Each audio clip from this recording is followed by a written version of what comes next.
Assalamualaikum warahmatullahi wabarakatuh. Di sini kami dari kelompok 8 akan menjelaskan mengenai koloid dan cara pembuatannya. Kelompok 8 ini beranggotakan Hasbi Hardi Nasrul, ada Himawan Prasetyo, Rahma Azani, dan Tasya Nabela. Slide selanjutnya akan dijelaskan oleh Himawan Prasetyo. Selamat mendengarkan. Itu adalah materi yang mempunyai ukuran partikel antara 1 sampai 1000 nanometer. Pada ukuran tersebut, partikel dapat melewati kertas saring, tapi tidak melewati membran hewan atau tumbuhan. Contoh koloid itu seperti santan, air susu, dan lem. Tetapi beberapa koloid tampak seperti larutan, misalnya larutan kanji yang encer, agar-agar yang masih cair, dan air teh. Ini perbedaan larutan, koloid, dan suspensi. Yang pertama itu homogen. Pada larutan tidak dapat dibedakan walau menggunakan mikroskop ultra. Pada koloid itu secara makroskopis bersifat homogen, tetapi bisa bersifat heterogen jika diamati dengan mikroskop ultra. Sedangkan pada suspensi itu bersifat heterogen. Kemudian, semua partikel berdimensi dengan panjang, lebar, atau tebalnya kurang dari 1 nanometer. Kemudian pada koloid, partikel berdimensi antara 1 nanometer sampai 100 nanometer. Kemudian suspensi itu salah satu atau dimensi partikelnya lebih besar dari 100 nanometer. Kemudian larutan itu terdiri atas satu fase, dengan koloid dan suspensi itu terdiri dari 2 fase. Selanjutnya itu larutan cenderung lebih stabil. Pada koloid pada umumnya stabil. Kemudian pada suspensi itu tidak stabil. Kemudian tidak dapat disaring pada larutan. Dan pada koloid dapat disaring dengan penyaringan ultra. Kemudian pada suspensi tidak dapat disaring dengan kertas saring biasa. Ini contoh larutan, koloid, dan suspensi. Contoh larutan itu seperti sirup, dan contoh koloid itu seperti susu, dan suspensi itu seperti kopi. Sifat koloid, efek Tyndall. Efek Tyndall itu gejala penghamburan berkas sinar atau cahaya oleh partikel-partikel koloid. Efek ini ditemukan oleh John Tyndall, seorang ahli fisika Inggris. Partikel-partikel koloid mempunyai partikel yang relatif besar untuk dapat menghamburkan sinar. Gerak Brown. Gerakan partikel-partikel koloid yang senantiasa bergerak lurus tapi tidak menentu. Jika koloid diamati menggunakan mikroskop, maka kita dapat melihat bahwa partikel-partikel tersebut berbentuk zigzag. Pergerakan zigzag ini dinamakan gerak Brown. Kemudian ada absorpsi. Itu peristiwa penyerapan partikel atau ion atau senyawa lain pada permukaan partikel koloid yang disebabkan oleh luasnya permukaan partikel. Tentu absorpsi harus dibedakan dengan absorpsi yang artinya penyerapan yang terjadi di dalam suatu partikel. Contohnya itu seperti FeOH3 bermuatan positif karena permukaannya menyerap ion yang H+. Muatan koloid dikenal 2 macam koloid, yaitu koloid positif dan koloid yang bermuatan negatif. Kemudian ada koagulasi koloid, penggumpalan partikel koloid dan membentuk endapan. Dengan terjadinya koagulasi, berarti zat dispersi tidak dapat lagi membentuk koloid. Koagulasi dapat terjadi secara fisik seperti pemanasan, pendinginan, dan pengadukan, penambahan elektrolit, pencampuran koloid yang berbeda muatan. Koloid pelindung yaitu koloid yang mempunyai sifat dapat melindungi koloid lain dari proses koagulasi. Kemudian ada dialisis, yaitu pemisahan koloid dari ion-ion pengganggu. Dengan cara ini disebut dengan proses dialisis. Kemudian ada elektroforesis, yaitu peristiwa bergeraknya partikel koloid di dalam medan listrik. Partikel koloid dapat bermuatan listrik karena di situ terjadi penyerapan ion pada permukaan koloid. Pada peristiwa ini, partikel koloid akan dinetralkan muatannya dan digumpalkan pada elektroda.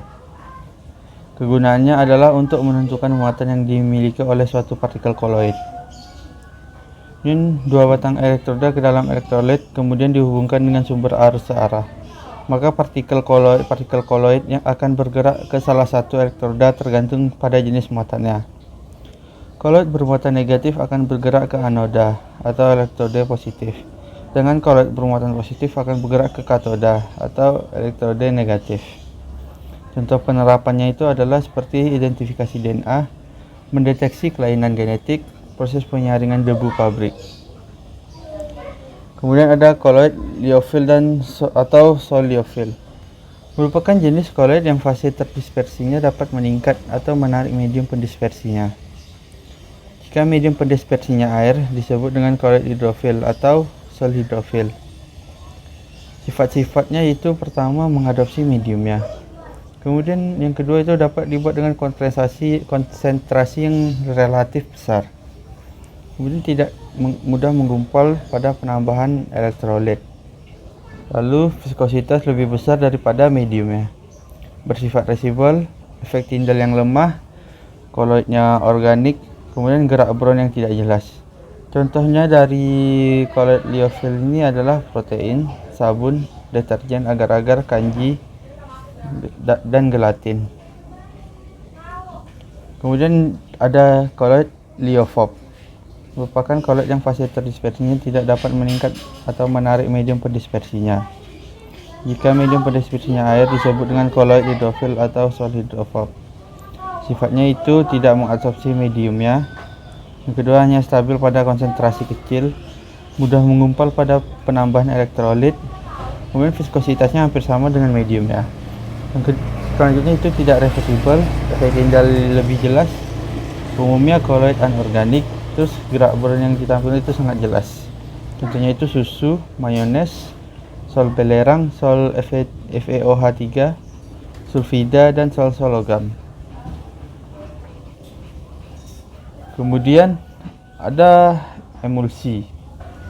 Emulsi adalah suatu sistem koloid yang fase terdispersinya dapat berupa zat padat, cair, dan gas. Namun pada umumnya adalah zat cair, contohnya seperti air dengan minyak. Kemantapan emulsi dapat terlihat pada keadaan yang selalu keruh, contohnya seperti susu, santan, mayones, dan sebagainya. Untuk memantapkan emulsi diperlukan zat pemantap yang disebut emulgator. Berdasarkan medium pendispersinya, emulsi dibagi menjadi dua. Yang pertama itu ada emulsi gas atau aerosol cair. Emulsi di dalam medium pendispersi gas, contohnya seperti hairspray dan baygon, dapat membentuk sistem koloid dengan bantuan bahan pendorong seperti CFC. Selain itu, juga mempunyai sifat seperti soliofob, yaitu efek tindal dan gerak bron yang jelas. Kemudian emulsi cair. Emulsi di dalam medium pendispersi cair. Emulsi cair melibatkan campuran dua zat cair yang tidak dapat saling larut jika dicampurkan, yaitu zat cair polar dengan zat cair non-polar. Contohnya itu air dengan minyak. Penjelasan selanjutnya akan dijelaskan oleh teman saya, Hasbi Herdi Nasrul. Sifat emulsi cair. Demulsifikasi. Kestabilan emulsi cair dapat rusak akibat pemanasan, pendinginan, proses sentrifugasi, penambahan elektrolit, dan kerusakan zat pengemulsi. Pengenceran. Emulsi dapat diencerkan dengan penambahan sejumlah medium pendispersinya. Emulsi padat atau gel. Gel merupakan emulsi di dalam medium pendispersi zat padat. Gel terbentuk akibat penggumpalan sebagian sol cair. Berdasarkan sifat keelastisitasnya, gel dapat dibagi menjadi dua. Gel elastis. Gel dapat berubah bentuk jika diberi gaya dan kembali ke bentuk awal jika gaya ditiadakan. Contoh sabun dan gelatin. Gel non-elastis. Gel tidak berubah jika diberi gaya. Contoh gel silika. Kestabilan koloid. Kestabilan koloid terjadi disebabkan oleh adanya muatan listrik pada permukaan partikel koloid dan adanya fase terdispersi yang afinitasnya lebih tinggi daripada medium pendispersinya. Koloid yang dapat memberikan efek kestabilan terhadap koloid lain disebut dengan koloid pelindung atau koloid protektif.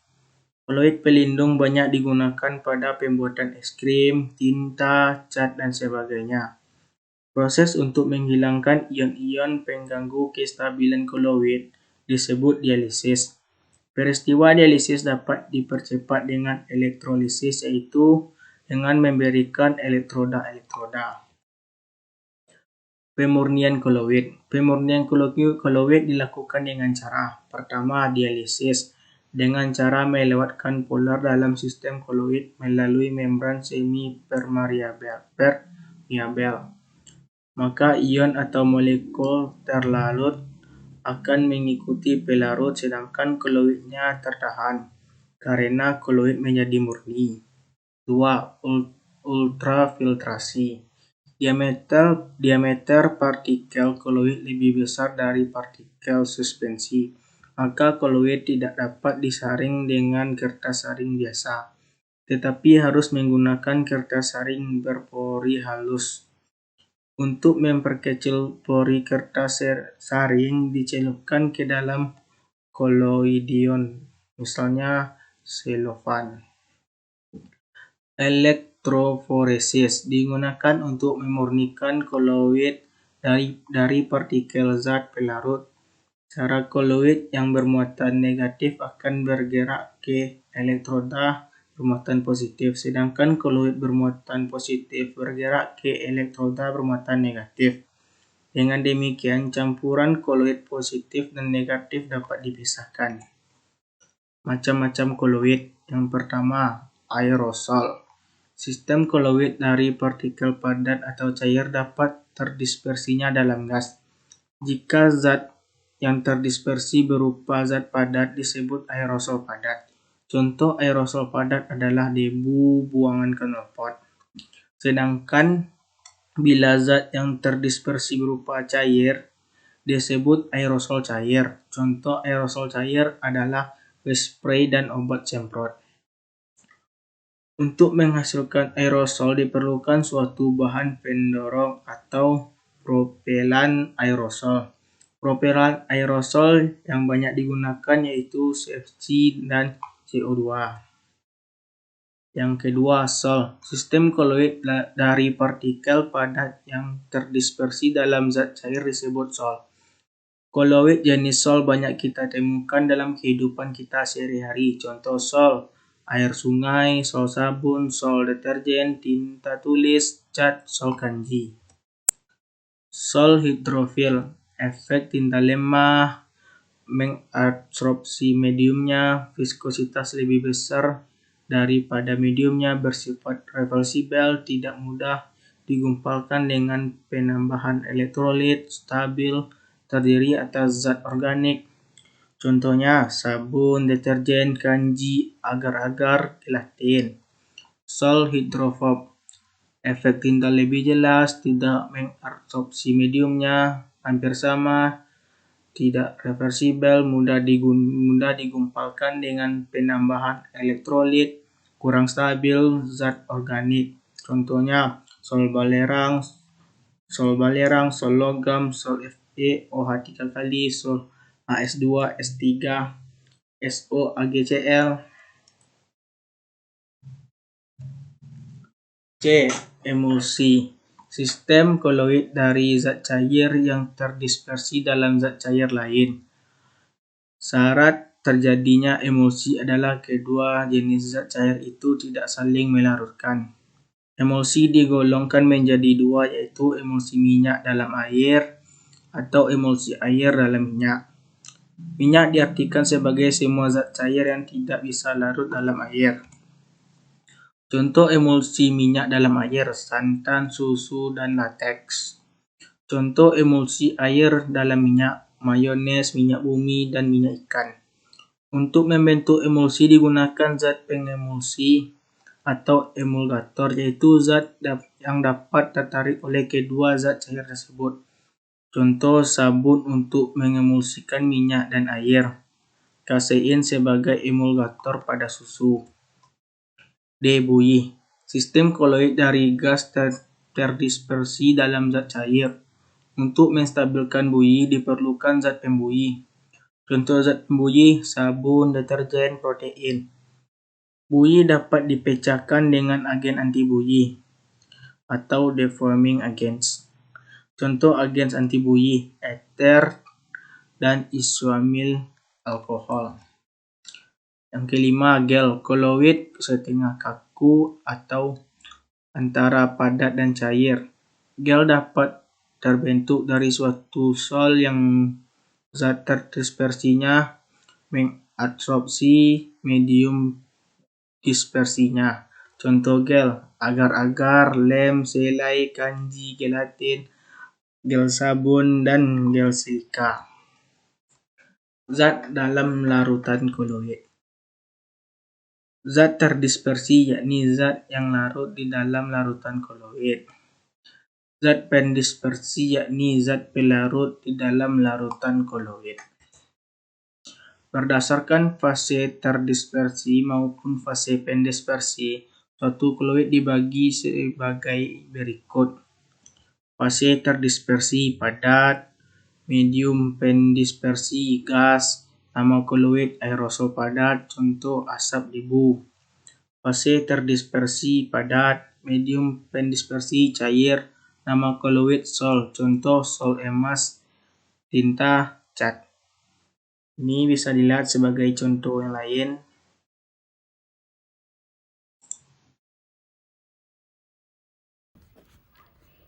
Baik, selanjutnya saya Tasya Nabela akan menjelaskan mengenai pembuatan sistem koloid.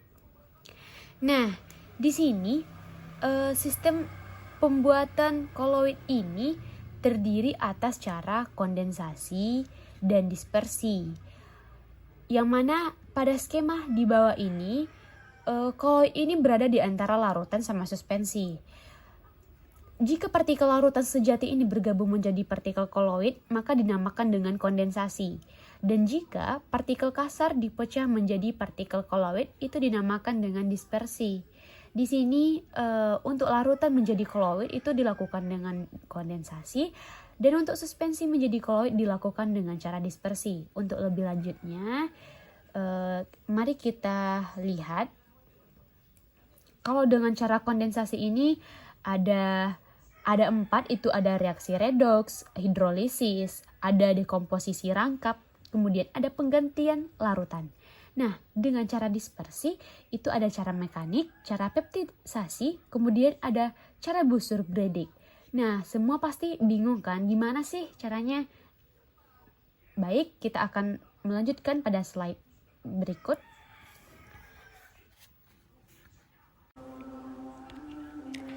Nah, berikut ini ada dengan cara kondensasi, ada reaksi redoks. Kalau reaksi redoks itu dia pembuatan koloidnya selalu disertai dengan perubahan bilangan oksidasi atau biloks. Misalnya itu ada pembuatan sol belerang, itu 2H2S ditambah SO2, dia menghasilkan 2H2O ditambah 3/2S2. Kalau hidrolisis, ini dia koloidnya ini yaitu dengan reaksi hidrolisis dengan mereaksikan garam tertentu dengan air. Contohnya itu pembuatan sol besi ketiga hidroksida. Nah, sol FeOH3 kali ini dibuat dengan cara menambahkan larutan FeCl3 ke dalam air mendidih. Kemudian larutan FeCl3 ini akan terionisasi menghasilkan ion Fe3. Kemudian ion Fe3+ ini akan mengalami reaksi hidrolisis menjadi FeOH3 kali. Di sini ada reaksinya FeCl3 ditambah 3H2O menghasilkan FeOH3 kali ditambah 3HCl.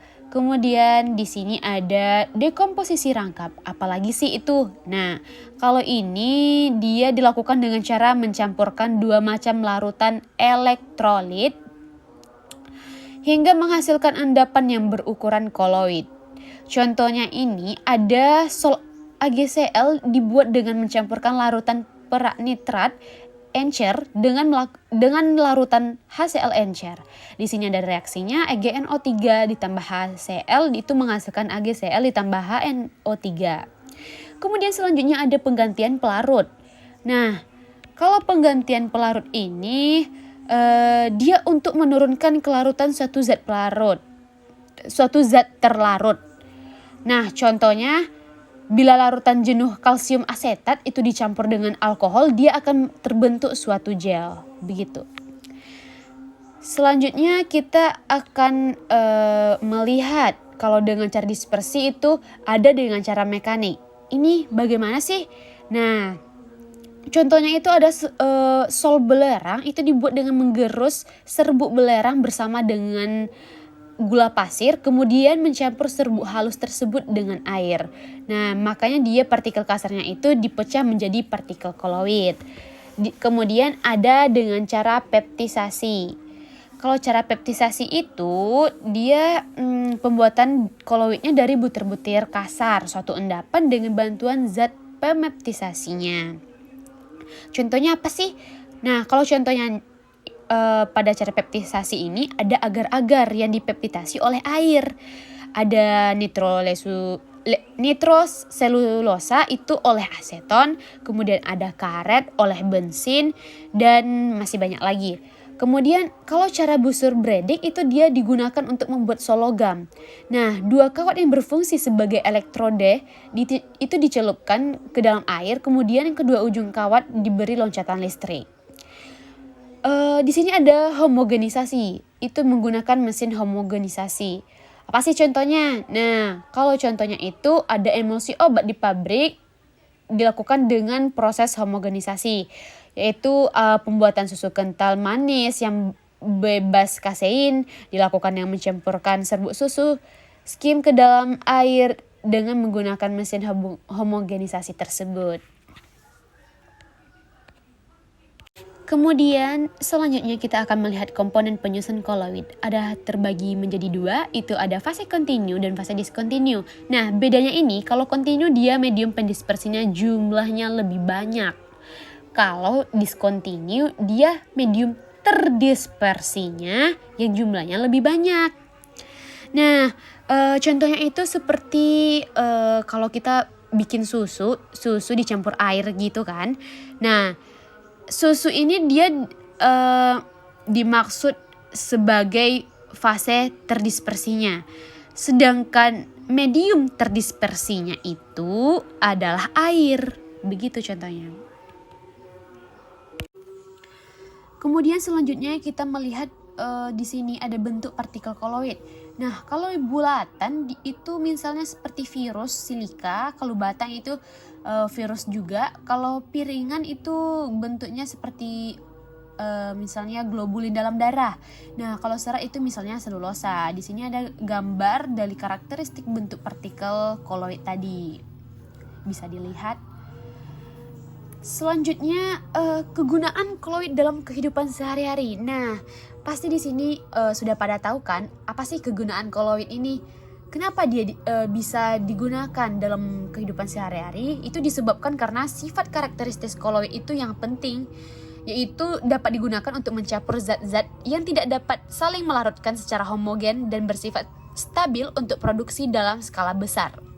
Nah, kalau ini juga banyak digunakan dalam bidang industri karena dia ini untuk memperoleh campuran hasil industri. Dia ini saling melarutkan dan sifatnya ini stabil.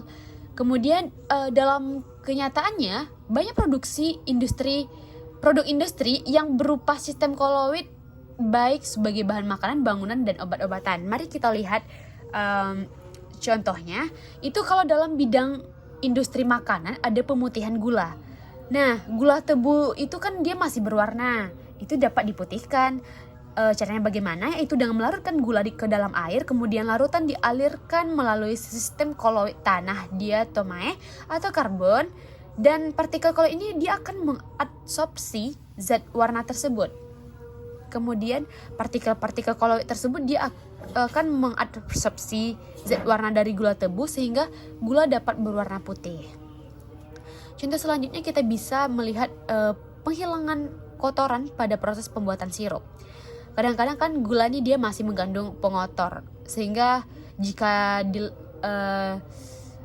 dileturkan itu tidak jernih, maka pada industri pembuatan sirup untuk menghilangkan pengotor ini dia biasanya digunakan putih telur.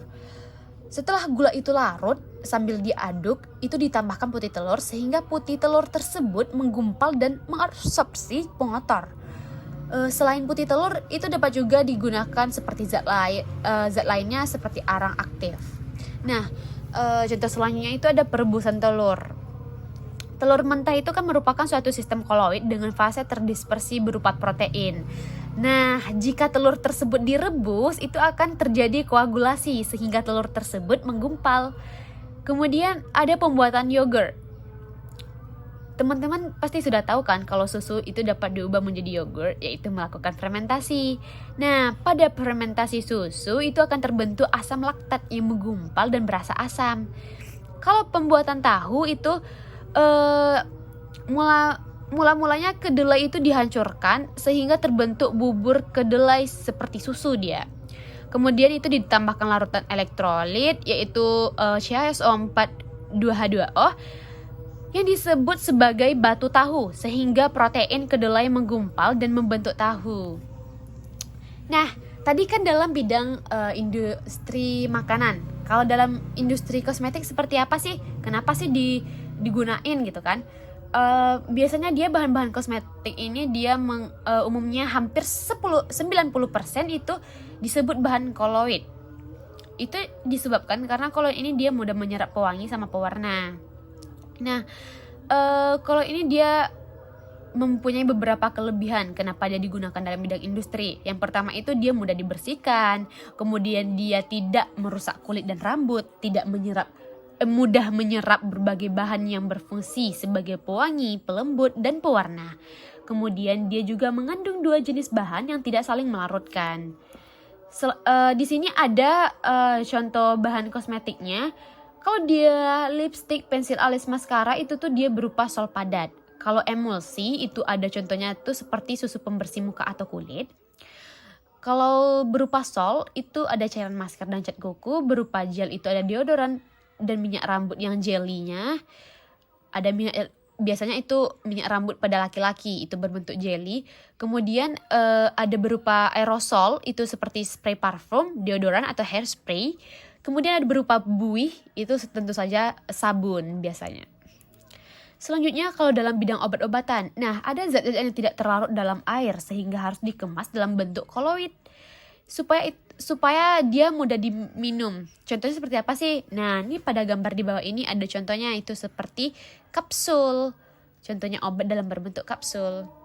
Selanjutnya itu kalau dalam bidang industri cat, dia ini merupakan koloid tipe sol karena dia partikel-partikel padat yang berupa zat warna, oksida logam, bahan penstabil, bahan pengawet, zat pencermelang,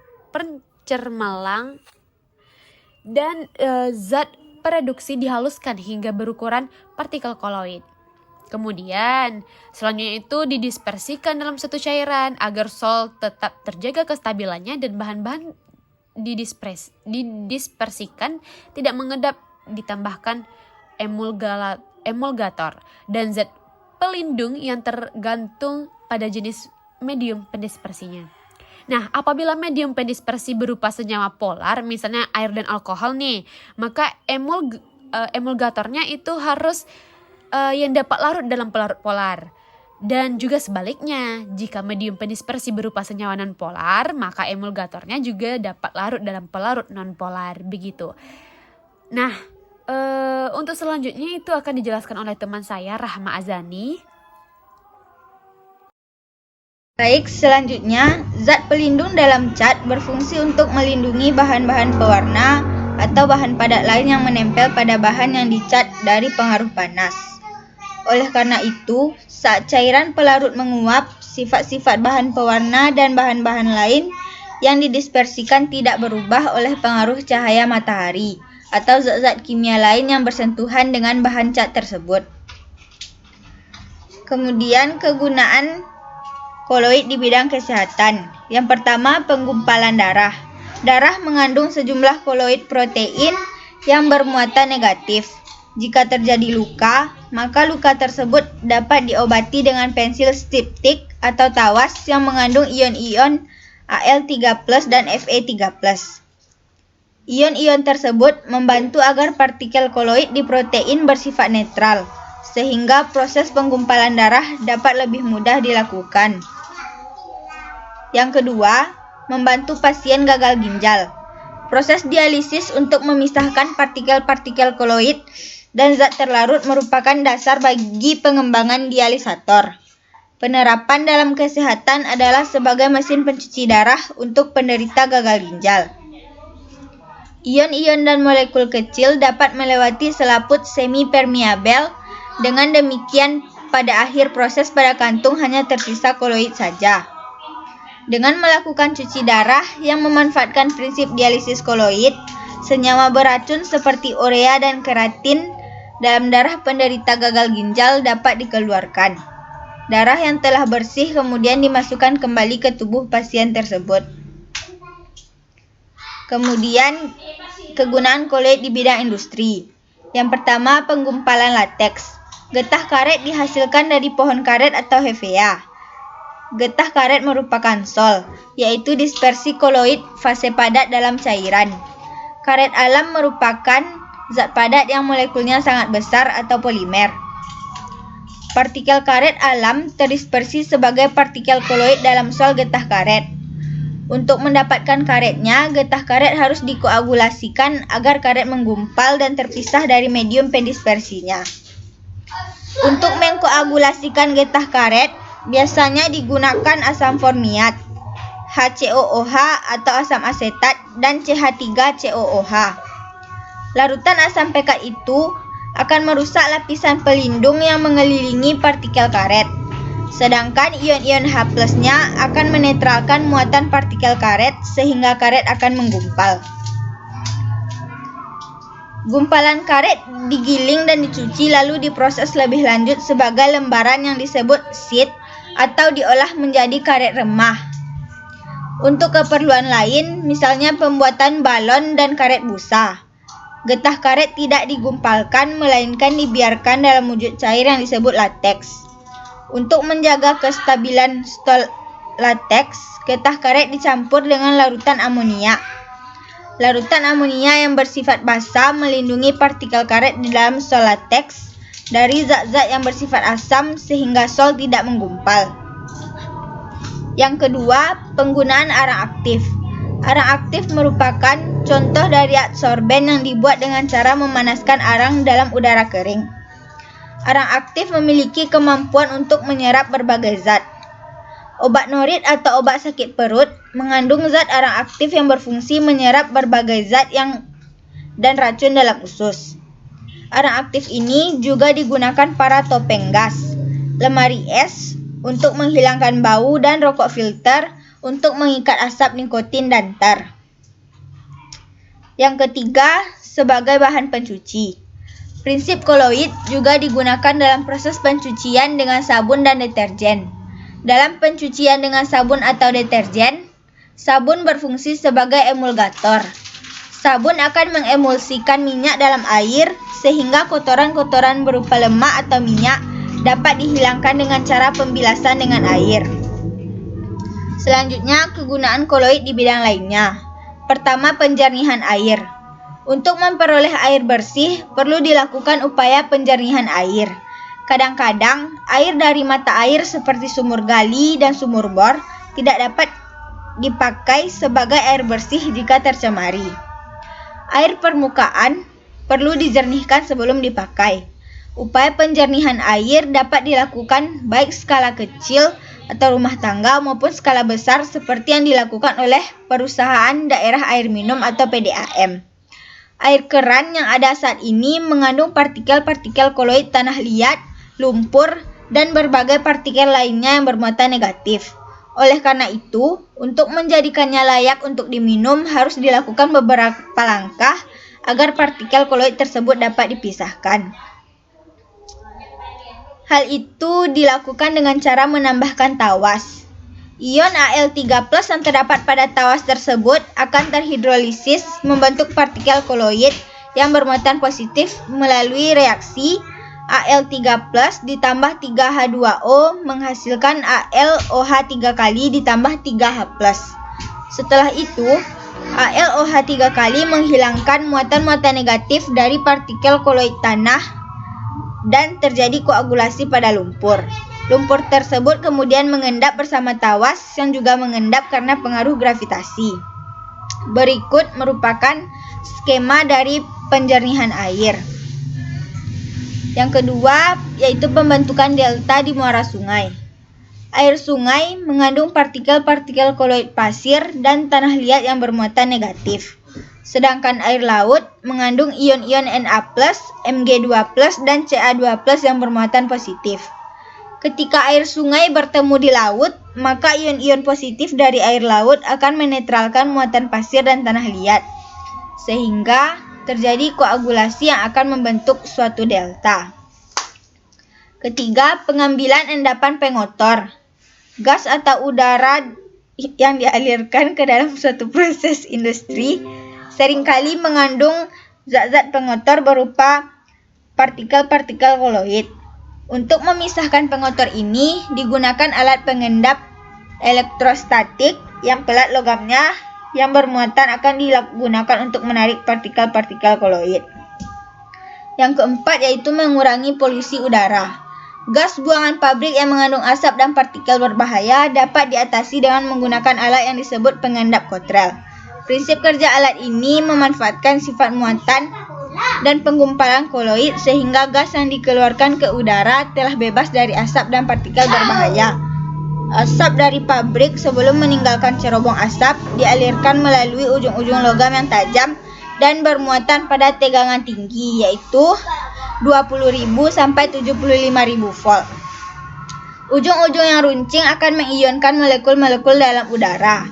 Ion-ion tersebut akan diabsorpsi oleh partikel asap dan menjadi bermuatan. Selanjutnya, partikel bermuatan itu akan tertarik dan diikat pada elektroda yang lainnya. Pengendap kotrel ini banyak digunakan dalam industri untuk dua tujuan, yaitu yang pertama mencegah polusi udara oleh buangan beracun, dan yang kedua memperoleh kembali debu yang berharga, seperti contohnya debu logam. Itulah tadi penjelasan mengenai koloid dan cara pembuatannya, dan juga kegunaannya dalam kehidupan sehari-hari seperti apa. Begitulah yang dapat kami sampaikan. Apabila ada kesalahan atau kekurangan dalam penyampaian kami mohon maaf. Wabillahi taufik wal hidayah. Wassalamualaikum warahmatullahi wabarakatuh.